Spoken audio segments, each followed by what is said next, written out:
வணக்கம் நண்பர்களே, நான் ஒன்று சொல்லட்டுமா? கதையின் தலைப்பு பூ மலரகம். சரி, கதைக்குள்ள போ. ஒரு தாய்க்குருவியும் ஒரு குஞ்சுக்குருவியும் இறை தேடுவதற்காக தன் கூட்டிலிருந்து வெளியே வருகிறது. அப்படி வெளியே வந்து பறந்து பார்த்து வரையில பார்த்தீங்க அப்படின்னா, ஒரு வீட்டில் வந்து வழக்கமாக அந்த வீட்டுக்காரங்க பறவைகளுக்காக உணவு வைப்பது அவங்களுக்கு வழக்கம். ஒரு பெரிய பவுல்ல கொஞ்சம் பிஸ்கட்களை எப்போதுமே உடைச்சு போட்டிருப்பாங்க. வரக்கூடிய பறவைகள், ஊர்வன, பரப்பனை எல்லாமே எடுத்து சாப்பிட்டு அந்த வீட்டுல ஒரு எப்போதுமே பாரதியார் வீடு மாதிரியே தோணும் அந்த இடம் பார்க்கும் பொழுது. அப்போ அப்படி இருக்கக்கூடிய அந்த இடத்தை வந்து அந்த தாய்க்குருவியும் குஞ்சுக்குருவியும் வந்து பார்த்துட்டு ஒரு பிஸ்கட்டை எடுத்து தாய்க்குருவி சாப்பிட்டுக்கிட்டு இருக்குது. தன் குஞ்சுக்குருவியை பார்க்குது தாய்க்குருவி. அந்த குஞ்சுகள் வந்து அந்த இடத்துல வந்து சாப்பிட்றதுக்கான அந்த தர்மம் அதுக்கு கிடைக்க மாட்டேங்குது. ஏன்னா அந்த அழகுல எடுக்குது கீழே போடுது, எடுக்குது கீழே போடுது. அப்போ உடனே தாய்க்குருவி என்ன பண்ணுது, தன் குழந்தைக்கு வந்து உணவை வந்து சாப்பிடுவதற்கு தெரியல என்று உடனே ஒரு சிறிய துண்டு பிஸ்கட்டை எடுத்து தன் நாவிலே தன் அழகுல போட்டு அப்படி ஒரு சப்பு சப்பிட்டு அப்படியே கீழே போடுது. அப்படி போட்ட உடனே அந்த குஞ்சுக்குருவி என்ன பண்ணுதுன்னா, தன் அம்மா தனக்கு எவ்வளவு அருமையான ஒரு உணவை தந்திருக்காங்கன்னு சொல்லிட்டு அப்படியே எடுத்து எடுத்து சாப்பிடுது. அந்த ரசனையை பார்க்கும் பொழுது தன் குழந்தைக்கு தன் தாய் எப்படி சோறு ஊட்டுவாள் என்பதை நிலவை பார்த்து சோறு ஊட்டின காலம் மாதிரியே அந்த இடம் இருந்துச்சு. சரிங்களா? ஆனாலும் இன்றைய காலகட்டங்கள்ல எப்படி இருக்காங்க அப்படின்னா, சுகில ஆர்டர் பண்றாங்க. சமைக்கிறதே ரொம்ப ரொம்ப கஷ்டமா இருக்குது மக்களுக்கு. சுகில ஆர்டர் பண்றாங்க, ஆர்டர் பண்ண சாப்பாட்டை சாப்பிட்றாங்க. சாப்பிட்டு கொஞ்ச நேரத்துல பாத்தீங்க அப்படின்னா அவங்களுக்கு டைஜஷன் ஆகுதோ இல்லையோ, குழந்தைகளை சாப்பிட்டா சாப்பிட்டு சாப்பிடட்டும் அப்படிங்கிற விட்டுட்டு அவங்க வேலை உண்டு அவங்க உண்டு அப்படியே தான் இருக்காங்க. அதே மாதிரிதான் இன்னைக்கு குழந்தைகளுக்கு வந்து எந்த அளவுக்கு நாம பாசத்தையும் நேசத்தையும் ஊட்டி வளர்க்கிறோமோ, அதே அப்பந்தான் நம்மளுடைய முதிர்ந்த காலங்களில் நம் குழந்தைகள் நம்மளை பாசத்தோடு பார்த்து கொள்ளும். இல்லை என்றால் நாம் ஆயா மூலம்தான் பிள்ளைகளை கவனித்தோம் என்றால் நம் குழந்தைகளும் நாளைக்கு நம்மளை ஆயா மூலம்தான் கவனிக்கும். இல்லை என்றால் முதியோர் இல்லத்துல கொண்டு போய் கூட நம்மளை விடும். சரியா? இது எல்லோருக்கும் தெரிஞ்ச ஒரு விஷயம்தான். இருக்கட்டும், இதுக்கு அடுத்து ஒரு மனிதநேயம் படைத்த ஒரு தெய்வம் என்றுதான் அந்த இடத்தில் சொல்ல முடியும்.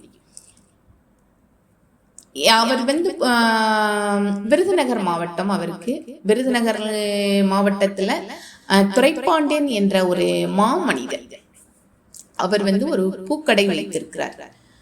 அந்த பூக்கடை காலையில் திறந்து நைட்ல இரவு 10 மணி 11 மணி வரைக்கும் அந்த, ஏன்னா நம்ம ஏரியாக்கள்லயே நிறைய வந்து அதிகமான நேரத்தையும் அதிகமான அந்த உழைப்பும் இருக்கக்கூடிய ஒரு நுணுக்கமான வேலை என்று பார்த்தால் அந்த பூக்களை பறித்து அந்த பூவை கொண்டாந்து அந்த எந்த இடத்துல இருந்து வாங்கணுமோ வாங்கி அதை அதுக்கப்புறம் வந்து அதுல தரமான பூக்கள் பிரித்து எப்படி மாலை தொடுக்கணும் என்று அந்த மாலைகளை தொடுக்க, பெண்களுடைய கூந்தலுக்கு எவ்வளவு அழகா வண்ண வண்ண பூக்களை வைத்து மலரகம் தொடுக்க, இதெல்லாம் வந்து அந்த மலரகம் வைத்திருக்கக்கூடிய மனிதர்களுக்கு மட்டும்தான் அந்த ரசனை தெரியும்.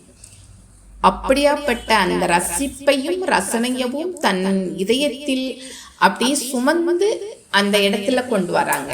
கொண்டு வரும் பொழுது அவருடைய செயல் என்ன? ஏன்னா எல்லாருமே பூக்கடை வச்சிருக்கிறோம், பூக்கட்டி பெண்களுக்கு கொடுக்குறோம், குழந்தைகளுக்கு கொடுக்குறோம், பிறந்த நாளைக்கு எல்லா நல்ல விஷயங்கள் எல்லாத்துக்கும் நம்ம கொடுத்துட்டு இருக்கிறோம்.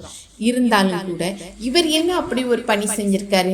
இவர் பேரை ஏன் இந்த இடத்துல நம்ம மென்ஷன் பண்ணி பேசுறோம் அப்படின்னு பார்த்தோம் அப்படின்னா, இவர் வந்து தன்னுடைய பூ வேலைகள், அந்த கடைகள், வியாபாரம் எல்லாம் நிறைவுக்கு வந்த அந்த நேரத்தில் கடையை இழுத்து மூடும் பொழுது ஒரு 3 அல்லது 4 மாலைகளை அந்த கடையில் உள்ள வெளியே தொங்க விட்டுட்டு போவது அவருக்கு வழக்கம். ஏன் அப்படிங்கிறது தான் இந்த இடத்துல நமக்கு ஒரு கேள்வியாக இருக்குது. என்ன அப்படின்னு பார்த்தோம் அப்படின்னா, இரவில் இருந்து காலை விடிவதற்குள் எங்கேயோ ஒரு இடத்தில் ஒரு மனிதர்களுக்கு இறைவன் சிற்றம் சேர்வார்கள். அந்த இறைவன் சிற்றம் சேர்ந்த அந்த மனிதருக்கு அந்த நேரத்தில் அவர்களுக்கு உடனே ஒரு மாலையை கொண்டுட்டு போய் அந்த இடத்தில் வைத்தால் எப்படி இருக்கும் என்பதை அவர் உணர்ந்த ஒரு காரணத்தினால் அவர் அந்த மாலைகளை தொங்க விட்டு போறாரு.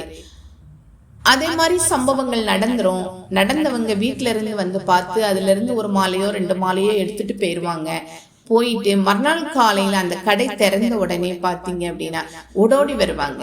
ஐயா இந்தாங்க அந்த மாலைக்கான எவ்வளவு காசு, அதுக்குள்ள காசு நான் உங்களுக்கு தர்றேன் அப்படிம்பாங்க. இல்ல ஒரு மனிதன் இந்த பூமியில் இருக்கும் பொழுது எவ்வளவு காற்றையும் எவ்வளவு நறுமணமான சுவாசத்தையும் பெற்றுக்கொண்டானோ அந்த சுவாசம் அவனுடைய இறுதி காலத்திலும் இருக்க வேண்டும் என்பதற்குத்தான் இந்த மலர்களை நான் மாலையாக தொடுத்திருக்கிறேன் ஒழிஞ்சி நான் காசுக்காக தொடுக்கலை. அவருடைய இறுதிக்காக எனக்கு அவர்களுக்கு கொடுக்கக்கூடிய ஒரு சன்மானம் இறைவன் எனக்கு தந்திருக்கிறான். அந்த சன்மானத்தை தான் நான் அவங்களுக்கு கொடுத்திருக்கிறேன். நான் பணத்துக்காக இந்த மாலையை போடவில்லை என்று சொல்வார். நண்பர்களே, இதே போல மனிதநேயம் படைத்த ஒரு நல்லவர்கள் எங்கே இருக்கார்கள் என்பதை முல்லா ஒரு கதையில் சொல்வார்.